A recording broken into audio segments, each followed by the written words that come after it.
Hello વિદ્યાર્થી મિત્રો, આપણે ઈદગાહ પાઠની ચર્ચા જોઈ ગયા.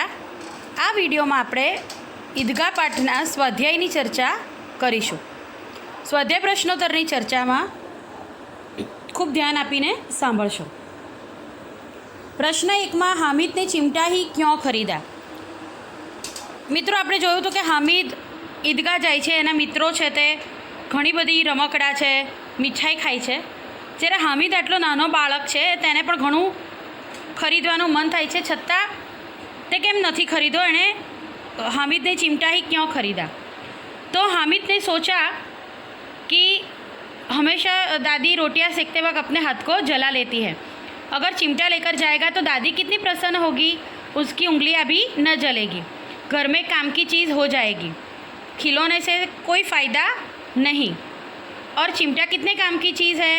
रोटियां तवे से उतार लो, चूल्हे में सेक लो, कोई आग मांगने आए तो चटपट चूल्हे से आग निकाल कर दे दो, और अम्मा को फुर्सत नहीं है कि बाज़ार जाकर ले आए.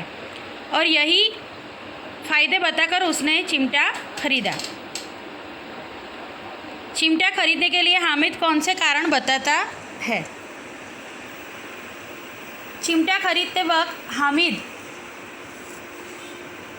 फ़ायदे बताता है कि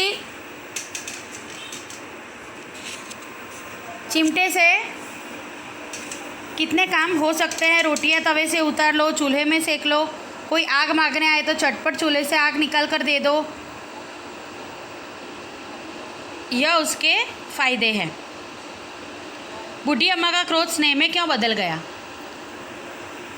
बूढ़ी अम्मा ने जब देखा कि हामिद चिमटा मेले में जाकर चिमटा खरीद कर ले आया, और वो भी 3 पैसे का, 3 पैसे उसने हामिद को दिए थे, तो उसे बड़ा दुख हुआ कि हामिद ने कुछ वहाँ पर खाया पिया नहीं, इतना छोटा सा बच्चा, और सब लोग अगर मेले में कुछ खाते होंगे, मज़े करते होंगे, तो उसका कितना मन चाह हुई होगी कुछ खरीदने के लिए. लेकिन उसने ये चिमटा ख़रीदा.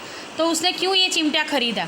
लेकिन जब हामिद ने कहा कि यह रोटियां पकाते वक्त तुम्हारी उंगलियां जल जाती है, इसलिए मैं चिमटा लाया हूँ, यह सुनकर बूढ़ी अम्मा का क्रोध स्नेह में बदल गया.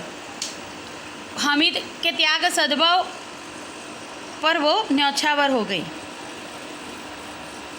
अब आप चिमटे के प्रयोग की तरह रुमाल का कैसे प्रयोग कर सकते हैं. मित्रों, यह सवाल अपने आप सोचकर लिखने की बात है. इसमें रुमाल तो हम हमेशा अपने साथ रखते हैं. अगर हमारे हाथ गंदे हो जाते हैं, हमें पसीना आता है, तो हम रुमाल का उपयोग करते हैं. यदि हमें धूप लगती है तो माथे सिर पर हम रुमाल ढक कर रख सकते हैं. अभी तो अब कोरोना चल रहा है, हम सब मुंह पर बांधने के लिए भी रुमाल का उपयोग करते हैं. छोटे बच्चे उसका गेंद बनाकर खेलते हैं. तो रुमाल के कई प्रयोग किए जा सकते हैं. इस कहानी का शीर्षक ईदगाह ही क्यों रखा गया. इसके अलावा आप कौन सा शीर्षक देना चाहेंगे, क्यों.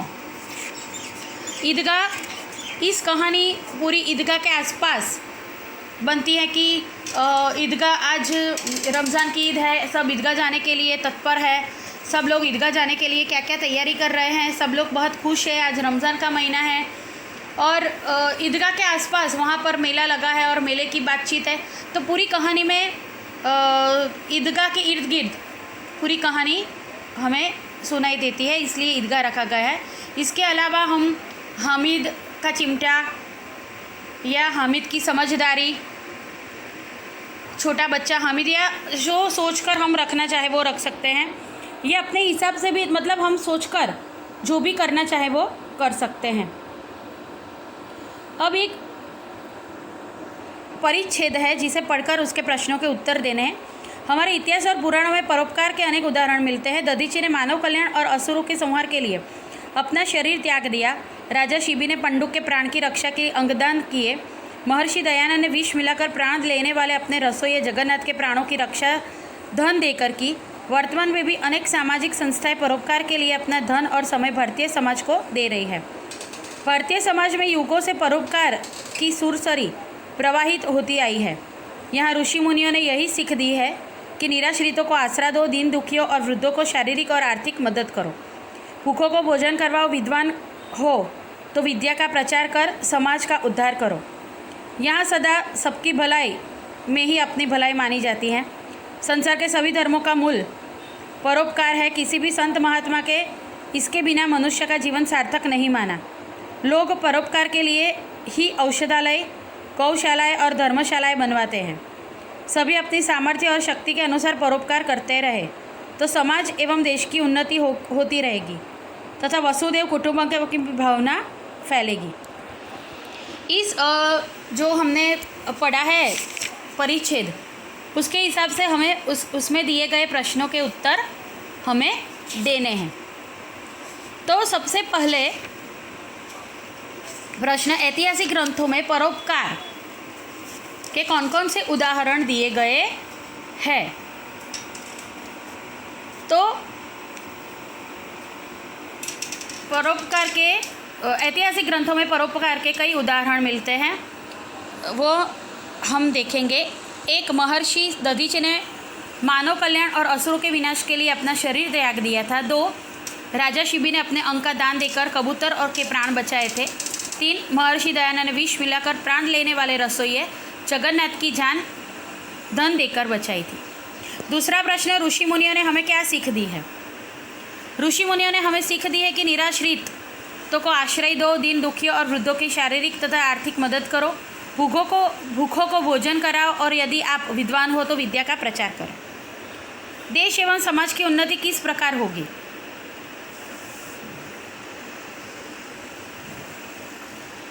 यदि सभी लोग सामर्थ्य और शक्ति के अनुसार परोपकार करते रहे तो देश और समाज की उन्नति होगी।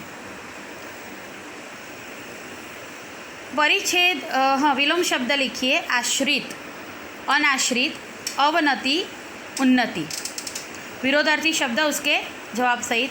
परिच्छेद के आधार पर 3 प्रश्न बनाने हैं जो आप अपने हिसाब से बना सकते हैं परिच्छेद को पढ़कर। परिच्छेद को उचित शीर्षक दीजिए। परिच्छेद का जो शीर्षक है वो परोपकार की भावना, और आप पढ़कर अपने तरीके से, अपनी सोच से भी इसका कुछ शीर्षक देना हो तो दे सकते हैं। अगर हामिद की तरह आप किसी मेले में गए होगे तो वहाँ क्या क्या ख़रीदा होगा और क्यों? अगर हामिद की तरह आप मेले में गए होगे तो आप अपने जो सोच है, आपने क्या क्या किया है उसकी उस तरह सोचकर आपको लिखना है। लेकिन उसमें मैं थोड़ा आपकी मदद कर सकती हूँ कि अगर हम हामिद की तरह मेले में गए हैं तो हमने माता पिता के लिए जो आपने उसकी ज़रूरतें के हिसाब से कुछ लिया हो, अपना छोटा भाई या बहन हो तो उसके लिए कुछ लिया हो, घर में अगर कोई काम की चीज़ हो और वहाँ मिल रही हो तो अगर आपने पैसे अपनी खुशी के लिए कम खर्च करके उसमें अगर लिए हो तो कुछ भी आप अपनी सोच से यह प्रश्न लिखना है। यदि तुम्हें मेले में दादी के लिए कुछ ख़रीदना हो तो क्या ख़रीदोगे?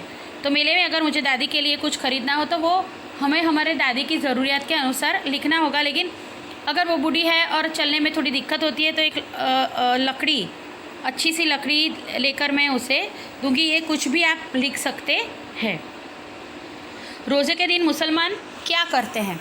तो रोज़े के दिन मुसलमान पूरे दिन उपवास रखते हैं। आगे, रमज़ान ईद के दिन मुसलमान लोग कहाँ जाते हैं? तो रमज़ान ईद के दिन मुसलमान लोग ईदगाह जाकर एक साथ सब लोग मिलकर नमाज पढ़ते हैं। दुकानों में कौन कौन से खिलौने मिल रहे थे? तो दुकानों में सिपाही, गुजरिया, राजा, वकील, भिश्ती, धोबिन और मिट्टी के खिलौने मिल रहे थे।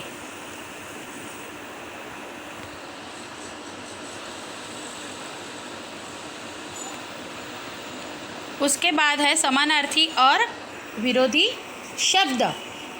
जो शीतल तो उसका समानार्थी और उसके सामने ही उसका विरोधी हमें लिखना है। तो शीतल ठंडा और विरोधी उष्ण, प्रसन्न, खुश, विरोधी खिन्न, गरीब तो दीन, उसमें दीर्घई मतलब दिन में जो हम अगर रसोई करते हैं तो दिवस हो जाता है, लेकिन दिन गरीब, और विरोधी अमीर, अंधकार अंधेरा, विरोधी प्रकाश, स्नेह समानार्थी प्रेम, विरोधी ध्रुणा, पुरानी समानार्थी प्राचीन, विरोधी नई। मुहावरों के अर्थ देकर वाक्य में प्रयोग करें। तो बेड़ा पार लगाना, तो बेड़ा पार लगाना, संकट से बचाना। अब उसका वाक्य हमें सोचकर लिखना है। वो तो अगर मैंने आपका अर्थ बता दिया है तो आप वह लिख सकते हैं। बाल बांका न होना, जरा भी नुकसान न होना, छाती पीट लेना, दुख प्रकट करना, दिल चीरना, बहुत दुख पहुंचना। मित्रों, अब आगे रूपरेखा के आधार पर कहानी पूर्ण कीजिए। एक नगर में दो स्त्रियां, एक बालक के लिए दावेदार, आपस में तकरार, मामला न्यायाधीश के समक्ष, दोनों की बातें सुनना, न्याय करना, बालक के दो टुकड़े करने, बांट लो। एक स्त्री मौन, दूसरी से रोककर कहना, बच्चे को न काटो, उसे ही दे दो। न्यायाधीश का फैसला, रोती हुई स्त्री को बालक सौंपना। मित्र, विद्यार्थी मित्रों, यह एक जो मुद्दा जो हमें दिया गया है, मुद्दे, यह कहानी हम बचपन से ही सुनते आए हैं, तो हमें लिखने में कभी कुछ दिक्कत नहीं होगी कि एक नगर में दो स्त्रियां थी और एक स्टेशन पर खड़ी थी एक स्त्री और अपने बच्चे को वो बच्चे के साथ खड़ी थी। दूसरी स्त्री ने आकर कहा कि आपका बच्चा तो बहुत ही सुंदर है, मुझे आप दीजिए, उसके साथ मैं खेलूँगी। वह स्त्री ने अपने बच्चे को उसे दिया। थोड़ी देर बाद जब उस स्त्री ने कहा कि आप मुझे मेरा बच्चा दे दो, तो उस स्त्री ने मना कर दिया कि यह तो मेरा बेटा है। आपस में तकरार होने लगी। लोगों ने कहा कि आप लोग न्यायाधीश के समक्ष जाइए। न्यायाधीश ने दोनों की बातें सुनी, फिर न्याय किया कि इस बालक के दो टुकड़े कर दो और दोनों को आपस में बांट लो। एक स्त्री मौन हो गई। उसने सोचा कि एक टुकड़ा मेरे पास आएगा, लेकिन दूसरी माँ थी, उसने सोचा कि यह बच्चे का टुकड़ा होगा तो यह मर जाएगा, इससे अच्छा है कि वह उसी स्त्री के पास रहे। बच्चे को न काटो और उसे ही दे दो। न्यायाधीश ने फैसला किया कि यह रोती हुई स्त्री ही उसकी माँ है, क्योंकि एक माँ ही अपने बच्चे पर विपत्ति नहीं देख सकती। तो इस कहानी को आप अपने रूप में भी अच्छी तरह से लिख सकते हैं। निम्नलिखित अपूर्ण कहानी को अपने शब्दों में पूर्ण कीजिए। मौसम में ठंडक बढ़ने लगी थी। माँ सोचने लगी कि इस साल ढेर सारे स्वेटर बनाकर बेचने हैं, जिससे अंकित की 10वीं कक्षा की फ़ीस और पढ़ाई का खर्चा निकाला जा सके। अंकित के पापा नहीं थे, वह एक बड़ी बहन थी। अंकित अपने घर में समृद्धि लाने के लिए प्रतिदिन सोचता रहता था। यही सोच में वह अपने कंप्यूटर में काफ़ी माहिर हो गया था। जब भी वह अपने पढ़ाई के बाद समय मिलता था तो वह कंप्यूटर में अच्छी तरह से आगे अपनी पढ़ाई अपने आप करता था। इसी में एक कंपनी से उसे एक कंप्यूटर में एक कुछ कार्य करने के लिए बड़ा सा ऑर्डर मिला और उसे उससे बड़ी अच्छी कमाई हुई, जिससे उसने अपनी फ़ीस भरी और अपनी माँ को मदद की। तो मित्रों, यह कहानी आप मेरे हिसाब से नहीं, लेकिन अपने आप सोचकर भी लिख सकते हैं। तो मित्र, यह अभ्यास और स्वाध्याय की चर्चा हो गई है, तो आप यह अभ्यास और स्वाध्याय अपनी नोट में लिख लीजिए। और आगे जो भी पाठ की चर्चा होगी वो आपको वीडियो के द्वारा मिलती रहेगी। धन्यवाद।